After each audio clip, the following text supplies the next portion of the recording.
Welcome to episode 16 of Thoughts on the Tinkerage. I'm going to share this actually on Tales from the Tinkerage as well as video. But for those of you that are watching on Tales from the Tinkerage, then this is an episode of my podcast, Thoughts on the Tinkerage. There's a separate YouTube channel for that of the same name, Thoughts on the Tinkerage.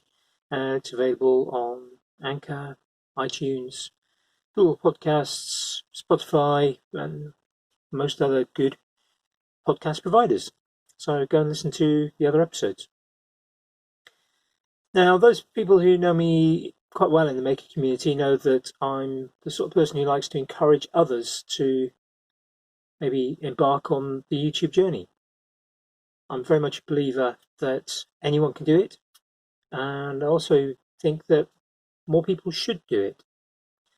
Admittedly, it's not for everyone, but I thought today I would share 6 reasons why makers should start a YouTube channel, and possibly a couple of reasons why you shouldn't, or rather shouldn't be a reason for starting a YouTube channel.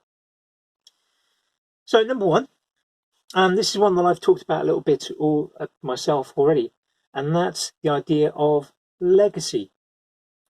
So for me, I've mentioned before in many discussions online, and I think I've mentioned it within the podcast, I don't have any video of my parents. I'm old enough, they died young enough that video really wasn't a thing. So it's kind of not a regret, because it can't really be a regret, but it's just something that if I did, it would be nice. It would be nice to be able to show my children what their granddad and grandmother on my side were like, what they sounded like. And I don't have anything like that. So there's a bit of me who wants my children not to be in that position. I want to have them knowing that if something was to happen to me, then there's things of me talking, there's things of me saying things, there's videos of me making things. And I know this only is kind of a small portion of me and what we do, but I think it's just something nice. It's so kind of just that idea of legacy, and of course, if we think about it, chances of a big organisation such as YouTube collapsing tomorrow are very, very slim. So it's a nice, secure way of having some material out there that future generations can look at. So it's kind of a record. Now it's also not just for them; it's also a record for me. It's something I can look back at in a few years' time and look back at things that I've done, and maybe hopefully in 30, 40 years' time, still look back and go, there's things that I did. And maybe that will be an encouragement to others in some way. Number 2, second reason, to entertainment. It's a good, valid reason to have a YouTube channel, to provide entertainment for others, whether that's kind of following on from the legacy, so entertainment for our own families, or whether it's to entertain others. Making is entertainment for some. I know, I'm probably fairly sure that I'm not alone in this. I don't watch a huge amount of TV anymore. I just don't. I for the last probably 4 years, I've probably watched more YouTube than I have TV. Probably by a factor of 9 to 1. I'm not ashamed to say that. There are some TV that I enjoy watching. For the most part, I'd rather have complete control over what I watch. I know with streaming services, Netflix and the like, you have a very strong element of control over what you watch.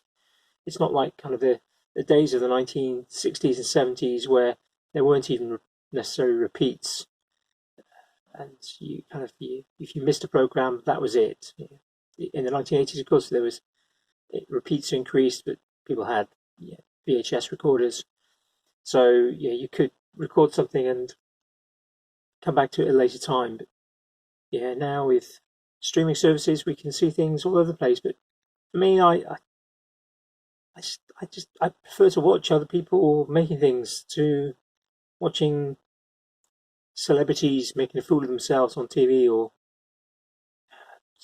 trite acting in a soap opera or a drama of some sort. So yeah, for me, entertainment is a good thing. And you know, the beauty of YouTube is that you don't need $1 million to make a YouTube video. You don't need hundreds of actors. You don't need all the support crew. If you have a smartphone with a camera, or if you have a camera that's just capable of video, whether it's a DSLR or even a point and shoot, and if you've got some facility to maybe do simple editing, to cut out the bits you don't like, and the ability to upload it, of course with a smartphone, it might be just purely off your phone. And I know quite a few people who do that. And yeah, if you are the sort of person that likes to entertain, well, go for it, do it. Yeah, it's a really valid reason to take part, to join the community of other makers who are on YouTube. It's an easy way of getting into kind of visual entertainment. And with that, it doesn't mean you have to be a comedian. It doesn't mean that you have to have great editing skills. It doesn't mean you have to have a fantastic workshop. Think carefully about how you produce things, where you aim things. I think anyone can produce something that other people will find entertaining. Number 3, education. Now, as most people who've been following me for a while know, that I used to be a teacher, and I think it sort of stays in the blood. I was a professional teacher for over 20 years, and I think I was one of those people in school that tried to help other people to learn things. I was involved in things like Scouts and as a leader, and various other organisations as a kind of young leader. So I think for me, kind of education has always been an important part of my life. So it seems quite natural for me to use education as a reason to produce videos. Now, what do I mean by education? Well, there's the classic how-to video, showing somebody how, for example, in woodwork, to make a particular joint. It could be that it's how to turn a particular type of bowl. Now, some people think, well, I can't do an education video, I can't do a how-to video because I'm not knowledgeable enough. I would argue that actually any video can be educational. I would argue that you don't necessarily have to be explaining things, although that's obviously a natural element of education. People often can explain things verbally. Things can be purely visual. I've also heard people say, well, I'm not good enough to show other people how to do things. And I would counter that by saying, well, okay, you might not be with that kind of the high level woodworkers, for example. Or you might not be a time served welder and have 20 years under your belt and be teaching welding. But if you can do something and you can do it safely, now I'm sure we've all seen videos where people do things and you go, really? I really don't want to see your fingers on the edge of a board pushing it over a planer, a benchtop planer. We've all seen videos that kind of have elements of not safe practice in them. But if you can make something, even if maybe you don't consider yourself an expert, you might show something, an element of your technique, that maybe other people don't get. And here's another kind of way of thinking about this as well. Sometimes when we are considered to be very knowledgeable about a subject, and maybe it's a subject we've studied for a long time, trying to explain something to somebody who's only just started, we may be burdened in our attempts to explain by knowledge that we take for granted. For example, many years ago, back in about, well, let's look, 2008, I was teaching a GCSE class in biology. Now, I'm a physics specialist, and I'm mostly a physics specialist and have been for my entire career. I've taught very little GCSE biology. I can do it, but it's not my subject of knowledge. It's not my area of kind of phrase of expertise. Go and listen back to a previous episode, I think episode 15, last episode, to hear what I think about experts. But this particular class, I also taught them for physics, but there was a need to sort of slot in and teach them biology. And I can remember one of them coming to me at the end and saying, "Really like how you're teaching us biology, because you're really kind of reinforcing kind of some of the basic ideas and you're explaining things really clearly." And it kind of struck me, and I didn't really say anything at the time, that, well, the reason I'm having to do that is because some of this is actually new biology to me. It wasn't in the biology O-level that I did, 20 years previous to that. It was essentially for me a new topic, so I was having to learn it ahead of the students.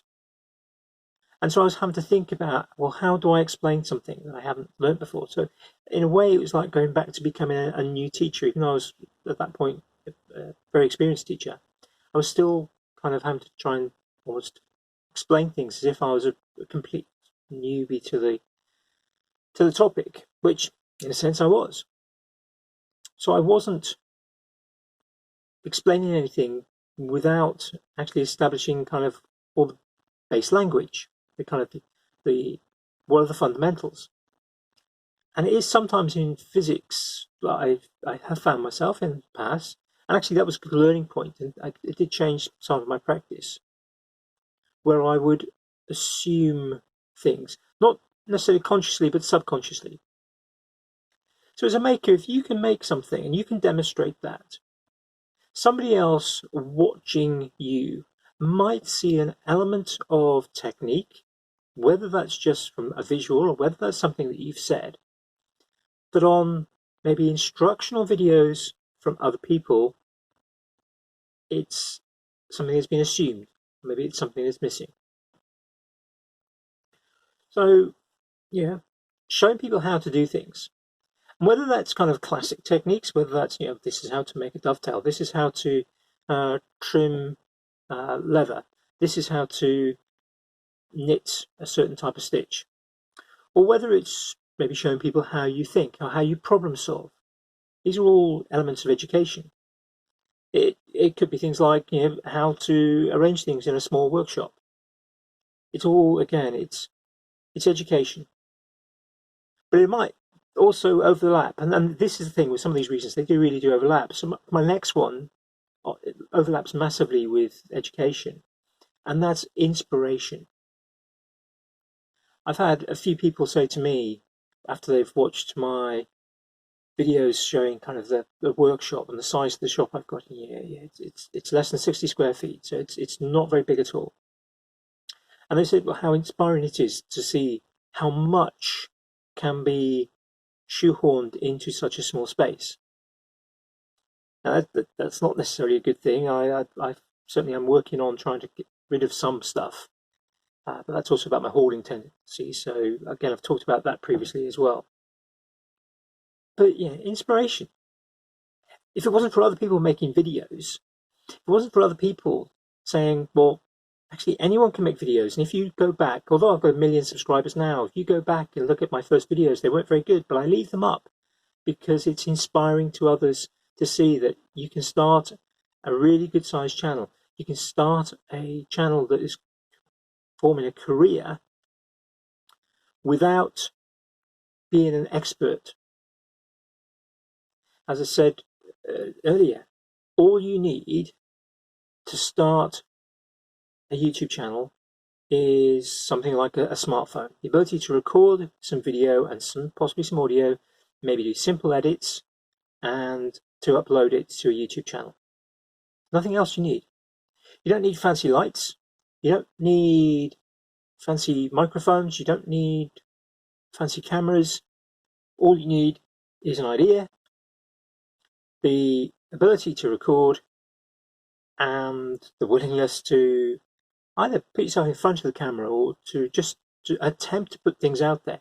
And that is something that does take a step. It's not easy to kind of put yourself in front of a camera.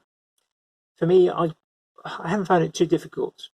I have been a teacher, I was a teacher for a very long time, so standing in front of a classroom is a bit like standing in front of a camera, in front of an audience. With practice, it's easy to just know, well, I have a thing to say, this is what I'm going to say, people hopefully will listen. And you'll be surprised how big an audience you will get. Now, inspiration. I've been inspired by some amazing makers. I've seen some amazing things. There's so many things that I want to try that before I really got into watching YouTube, I knew existed, but hadn't really thought, well, I'm going to try that. I'd like to try this. I'd like to try that. I have a wish list of kind of hobbies, whether it's leatherworking, woodworking, metalworking, sculpture, art, drawing, bookbinding, writing, photography. There's so many things that some of those I do, some of them that I want to do, some of them that I do, that I've tried, dabbled, but I want to do really well. I think, ideally I could do with living another couple of 100 years with a decent amount of health in order to try all these things and to get really good at them. So, yeah, inspiration goes with education, it overlaps with entertainment, and yeah, of course, legacy, well, that's just kind of recording. So 2 more. Number 5. Now, this one might not necessarily apply to everyone. And that's the idea of, essentially, of branding, of having a brand. The idea that actually you might use this to show off what you can do. Now, that's slightly different from perhaps entertainment and inspiration and possibly even legacy, but perhaps more about marketing. Now, this might apply more to people perhaps that are trying to make something to sell, having a product showing how it's being made. Now, I know, for example, Christopher Smith, the woodgeneer. I know that he's got a channel that he's been working on, which is about showing how he makes the pens that he sells on Etsy. So it's without kind of his normal level of entertainment that he puts into his regular woodgeneer videos. It simply shows the unique pens that he makes being made. And the idea is that a customer buying that unique pen can actually then go and see that pen being made. So it's kind of a branding, I'm trying to think of a good word, kind of a branding opportunity.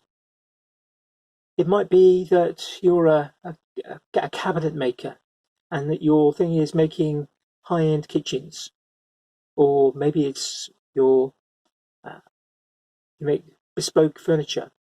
So I'm thinking somebody like Peter Millard, the 10-Minute Workshop.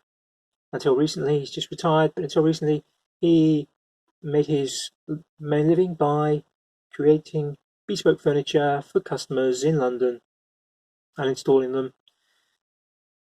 His videos allowed, obviously, other people to learn how to do the same thing. So there's that kind of education and inspiration, but it also allows potential customers and clients to see how he works and the manner in which the care he takes and the quality of tools that he uses to construct the beautiful furniture that he has produced for many, many years.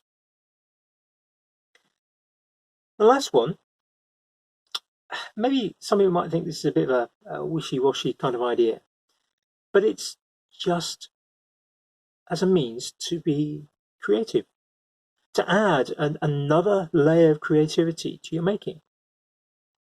Making videos, particularly if, unlike me, you aim to create videos with high cinematography levels, it's another element of creativity. As an example here, thinking about the work of Steve House from Moonshine Metalworks in creating videos for The Forge. I'll put links to these down in the show notes for the podcast, and also on the YouTube videos. I'll put them in the show notes. He created a series of videos over the last few months for The Forge. That's Alex Pohl's Ironwork Forge, which are superb levels of cinematography. And in fact, they take in many of these points from here. There's an element of entertainment because they're beautifully made. They're educational. You're seeing the kind of hearing and seeing master blacksmiths creating amazing pieces of work, and hearing about how and why things are done in certain ways. And that's inspiring. I suspect there's a large number of people who wish to take up blacksmithing as a result of watching those videos, or people who are already doing blacksmithing who wish to maybe up their game. So, video making in itself, all the kind of things that go with it, the different techniques of editing, this is all very, very creative. And that's just another nice thing to do. For some people, I know the ability to maybe take their hobby that involves them sitting perhaps particularly in winter, in a cold shed, and maybe they don't want to spend too much time on that, but then be able to take that and create a video about their hobby and share it with others. It adds to kind of community. And I haven't even added that as a point. Maybe I should. Maybe a little bonus one for you.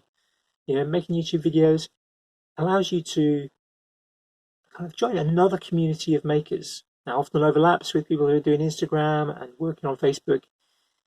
It's another opportunity to create another aspect of community within that. Now, I mentioned there's a couple of reasons that maybe you shouldn't use as reasons for joining the maker community that exists on YouTube. To be honest, you don't need to join a community. You can be on YouTube. You don't need to be part of any community. But yeah, there is a fantastic community of makers. But a couple of things that sometimes people say, I want to become a YouTuber because I want to make money. Well, there are plenty of makers, and there is a sizable number who make money from making videos. It's possible to create a career out of it. But it's going to take time. It's going to take a lot of time. Unless you're very, very lucky or very, very talented in cinematography and in your making. And there's an element of luck too. Who gets to see your work. But currently, as things stand at the moment, in order to even start making any money from YouTube themselves, you need 1,000 subscribers and 4,000 hours of watch time in the last 12 months. I was going to say 6 months, but it's 12 months. Now that's quite a lot of watch time. Now some of the big YouTubers, make 4,000 hours in a couple of weeks. But it takes time to get to the size where you've got huge audiences and huge numbers. It takes hard work, and that's fine. Plenty of people put in that hard work, but a lot of people can be discouraged by, but I'm not getting there. It's taking a long time. So I wouldn't use that as a reason to start. It's a bonus if you get it. If that is your main reason for starting, well, okay, yeah, I can't stop you. It's up to you to be able to want to do that. But I would argue you're not going to be a happy person if your only reason for making YouTube videos is the desire to make money, because it's going to take you a long time.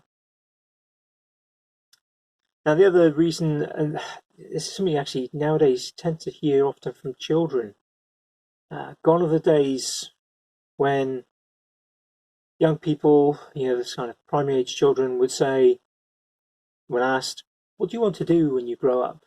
The days of I'd like to be a footballer, I'd like to be an astronaut, I'd like to be a train driver. Those sorts of things are long gone.